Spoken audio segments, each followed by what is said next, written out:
Well, hi, everybody. This is Steve Tarter, another edition of Tartar Sauce. And with me today, I'm really happy to have Denise Moore, the 1st District Councilwoman for the city of Peoria. Denise, welcome to the Peoria Life Studios in downtown Peoria. I love it, and I love the fact that it's downtown Peoria. Well, you spent a lot of time at City Hall, which is just down the street. Yeah. There's so many things we could talk about. We only have a certain amount of time. So what's on your plate right now? What are your main to-do issues? You got a council meeting tonight. What's on your mind? Well, we are desperately trying to get to a budget decision.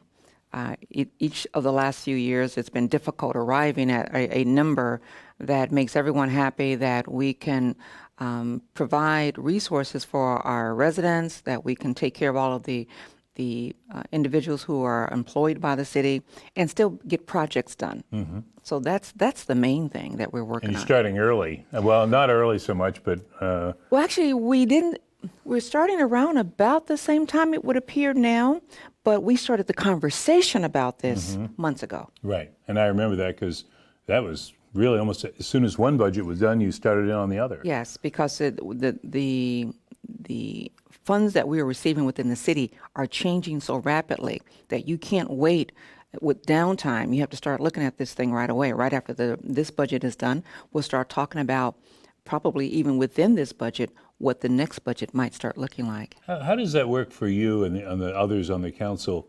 You're trying to raise Peoria up, help Peoria along, and you're forever working on paying the bills. Mm-hmm. I guess that's the nature of things, but Peoria's got so many things on the table right now. Is that a problem in terms of, well, what gets funded? I mean, prioritizing, things of that sort? Prioritization is really important, and yeah, there's a lot of things on the table. But if you imagine Peoria as a household income, and you have a parent or maybe two parents who are working, and one of them, their job starts cutting back. And so the income coming into the household is less. And so then you have to look at your budget to determine what can wait, what can't wait. And that is analogous to our sales taxes, for example. And the fact that our sales tax receipts are going down lower and lower as a result of technology. More people are shopping online for things they can't find here. And as a result, there was statistics out there that indicated if you spent $100 at a local brick and mortar store, that the city of Peoria, the county, and the school district split $3.50 of taxes. But when you spend that same $100 online, we get to split 1 penny. Oh. And so with that happening more and more, our sales taxes are going down less and less, and it makes it difficult to pay the bills. I know every time I go by Grand Prairie and I see that big old Bergner sign still in place, I think is a sort of, and not to pick on that shopping center or that store, but just as evidence of the retail problems or crisis, whatever word you want to use, because exactly, I mean, and I'm thinking when you were talking, one of the things that comes off is, it's not just that they can't find it here, it's just they like the idea, I say they, us, because I can't disassociate myself from it, but people have gotten in the habit of pressing a button and the thing arrives at your doorstep a day or two later. Right. I mean, that's pretty hard to beat, and the prices are pretty good and so forth. Who doesn't do that? I mean, it's a convenient society. We know that from everything is a drive-through now. And when you have stores leaving your area, like the Bergner, like Macy's, there are things you cannot find here that you would love to buy here if they were here, but they're not here. And so it's a precarious situation we find ourselves in, trying to recruit more businesses to come here to provide the goods and services that individuals are finding online that they can't find here. Now, one of the things, and I'm just sort of peripherally involved in this, that's coming to the council tonight is the discussion proposal for an innovation district in the downtown. And we should let people know, they'll find out, maybe they already know, that it's a very finite part of town. I think Maine, Water, Harrison, and Jefferson. That's correct. That which includes where OSF is, sort of the heart of the very heart of downtown Peoria.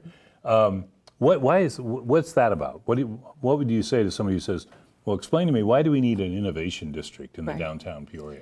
Well, first, I'd like to let folks know it's not going to cost us any money. Oh, well, right away you got their attention. That's right. So it's not going to cost us any money. But what it does, one of the examples that I give folks is that we're talking about the brain drain that's happening with our millennials who are leaving the city to go elsewhere because they don't believe that the city is progressive enough in technology and looking forward looking, that they're leaving the city to find that somewhere else. I think this signals to not only those folks who live here, but those folks who would invest in technology inside of Peoria.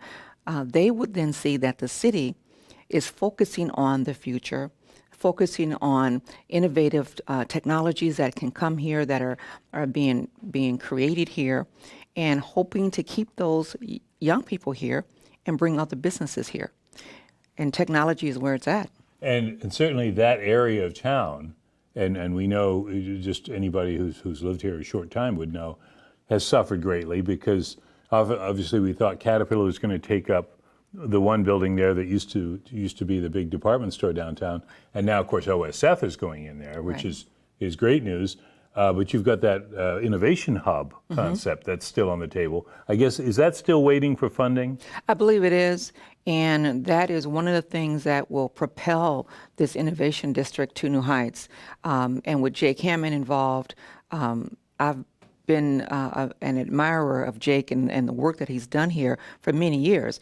And he's one of those folks who is not going to give up Right. once he gets involved with something. And I see he's the champion that's pushing that forward and bringing other partners into the mix to make sure that it is collaborative across all demographics. And that's something that I appreciate the most. And one of and I don't know a lot about it, but the little I do know, just having cursory reading online, the innovation district concept, and other cities are doing this, obviously, all around the world, I suppose. But they actually stress this, or at least I saw this, not just large companies. This is not just for right. the big boys and girls, but a mix, so that your small little mom and pop shop can also take part in this. It doesn't have to be a computer store or something like that. Absolutely. And the focus on entrepreneurship is huge because that's where a lot of innovative folks are, because they're more nimble. When you're smaller Right. and you're just growing your business, looking at new concepts, you can be more nimble than a larger company can be. And those larger companies oftentimes end up buying into or buying out those smaller companies because they want that concept within their businesses. Right. Yeah, we were talking earlier, and this isn't our main theme here, but I think it's worth touching on. Pedestrian friendly, which means a lot of things. How do you define pedestrian friendly? I define it as allowing individuals to be able to traverse the city and not be negatively impacted by the environment. So, for example, I walk a lot, and I walk around the downtown, the warehouse district, out north, down south, because I'm just curious. And as a pedestrian, when I'm walking, I'm putting myself in the shoes of those folks who would also be walking to try to determine, is this an area that the sidewalks need repair, or what am I seeing along the streetscape? And you find that you learn a lot about your area when you get out and walk. Yeah. And on beautiful days like today, it's a beautiful day to get out and explore.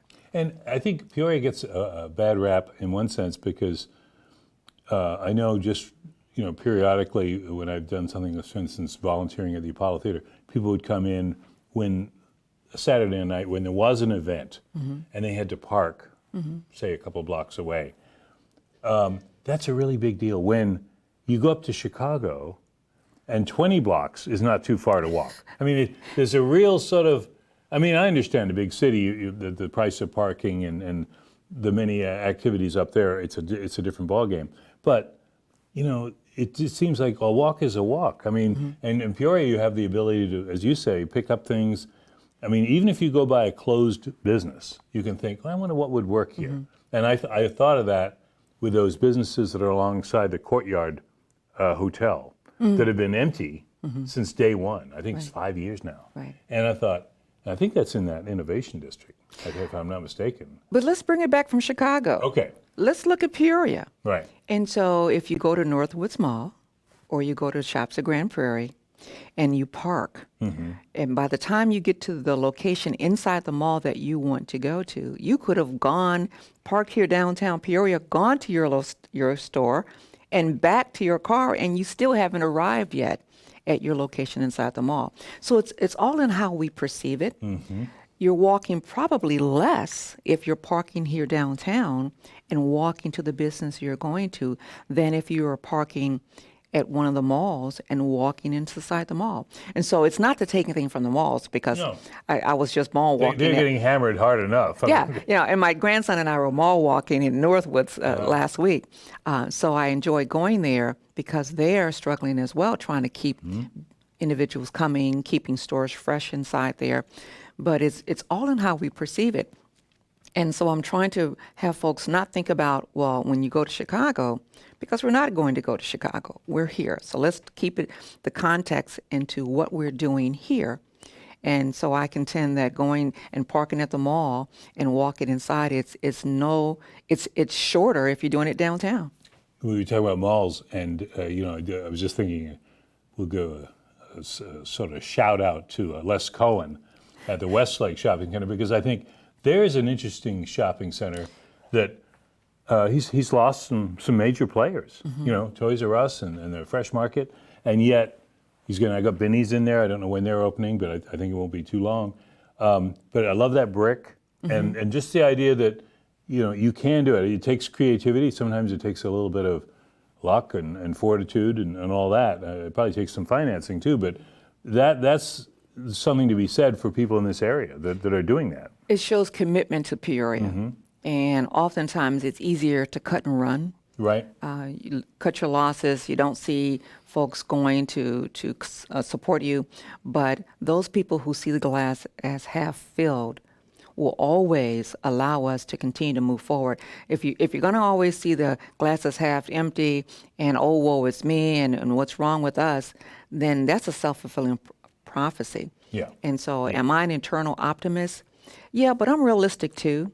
I know you have to put the work in, and sometimes, especially in my role, sometimes it seems like no one is listening, no one is caring, but I care.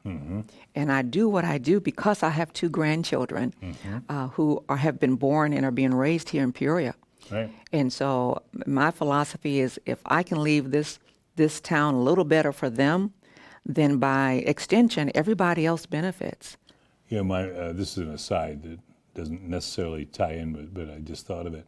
My mom recently just died, but she was here in Memorial Day, which I was really thrilled about. She was 91. She had a great life, so I was really excited. My mom was able to make it here. She doesn't come to Peoria a lot. She lives in New Hampshire, and yet she took it upon herself to tell me. We took her on the tour, as people do, Warehouse District, the statues and everything. She said, this town is really my mom has no basis of comparison on this, so you got to take it for what it is. But she was really positive about Peoria, and I thought, well, that's nice, and just to hear that, because I think sometimes the folks that live here all the time get caught up in Illinois budget, downturn in sales. I mean, unfortunately, you hear it all the time because you're on the council. I know when I covered the council for the paper, I'd feel sometimes after 3 hours it would be like, whoa, where's that window? But that you have to kind of let it go and realize, okay, we have these problems, we're going to talk about them, but we don't have to live them. And I think that's the issue. Exactly. If you continue to say, woe is me, nothing will ever change, then nothing will ever change. But my grandmother used to tell me, if you try, you might succeed. But if you don't try, you are destined to live the life that you have, that is the hand that is dealt. You're destined to live the hand that is dealt to you, unless you try to reshuffle the cards. And that's what we're just trying to do. We're just trying to reshuffle the cards, get a fresh deck, look at it differently, and continue to move forward, our society forward. And you know, the one thing I think is intriguing, especially we mentioned Jake Hammond and the Peoria Innovation Alliance and some of the I think changed the narrative. Right. I see that billboard, and I think that's a great line.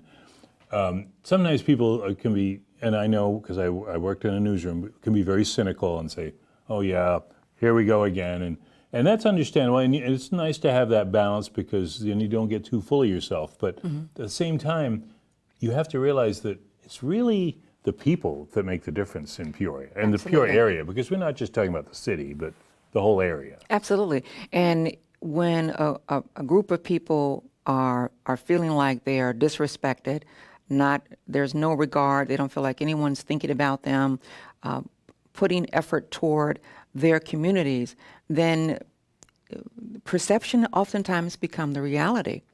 And we need to start changing that perception so that our city feels and acts more inclusive. You know, we can have all the pie in the sky ideas we want, but unless we start actively, each of us, not just not just the city, not just the community members, not just the residents, we all are in this together. And I say all the time, we sink or swim together. Well, and that kind of ties into I just wanted to bring it up, but you know, we don't have a lot of time left, but you know, Peoria got hammered, and maybe rightfully so, not too long ago as the worst place for an African American to live. Now, I think you were on the council I was covering the council at the time, and I think you made the point that the data wasn't always there to make that statement. But regardless, we got a black eye, no pun intended. But I mean, it's like, how do we work through that, or what are you seeing now, some years removed from all that debate? We had a lot of meetings, a lot of discussion. Where are we going with that? Well, my concern with the report was that they were using old data. They had never been here. But the point they were making was valid. The point that they were making that this town can be a struggle for African Americans is definitely valid. Yeah. Exactly. And so how do we change that? And it goes back to what I said, that we are all in this together. We have to make an intentional decision to start refocusing our investments in areas that have been disinvested. And maybe, you know, some folks say, well, I wasn't around when that happened. Well, you're around now. Yeah. And so you can be part of the solution today. And there are a lot of people working in the community besides myself who are trying to move the needle on what's happening in our city. I mean, I look at Derek Booth over at Tree Wynn at the Wraparound Center, and all that he's leading there to try to change the narrative where our young people are concerned. And I see Dr. Karat and what she's trying to do inside the schools. And is it easy? No. No. Did we get here in a year or 3 or 5? No. And it's going to take more than a year or 3 or 5 to get out of it. But unless we're all pulling together, we're not going to get there. And so that designation will get better because the people who live here today are determined to make it better. And one of the things we should mention with the remaining time we have, as first district councilwoman, you've got a great district. I mean, Yes. it involves many problems, but many assets. And one of the things is going to be in the warehouse district this weekend. You've got the Big Picture festival, street festival, which I know the Lunigs have been working, you know, constantly on. That's going to be a great event from 10 to 4 on Saturday. Get on down to the warehouse district because, you know, that's part of the city that maybe people haven't always seen, but you'll see it in a whole new way on Saturday. Doug and Eileen are treasures. I mean, how we got along before they blossom into our community, I never know. But yes, it allows folks to come down, see what's happening down in the warehouse district, see what's happening in areas away from the warehouse district, adjacent on the north side and on the south side, because there's a lot of wonderful things happening, all the way down to UFS, all the way up to the Ortiz Bakery. There's just a lot of wonderful things happening in the warehouse district, and the downtown is right in the center of all of that. And you know, and it's so great to have an event that, first of all, it's free. Yes. So you can just come down and bring kids, bring grandparents, whoever you want, and just wander around. And hopefully they won't have the bad weather they had last Saturday, last year, because that was tough. I did look at the forecast, and I see that it's going to be a little cooler, but just bring a jacket, you'll be fine. And cool is good, because if you're walking, it builds up a sweat. It's very... So you're a walker. Yes. So we'll have The next show we do, Denise, will be Denise Moore's Tour of Peoria. We'll go on the road. I could do that.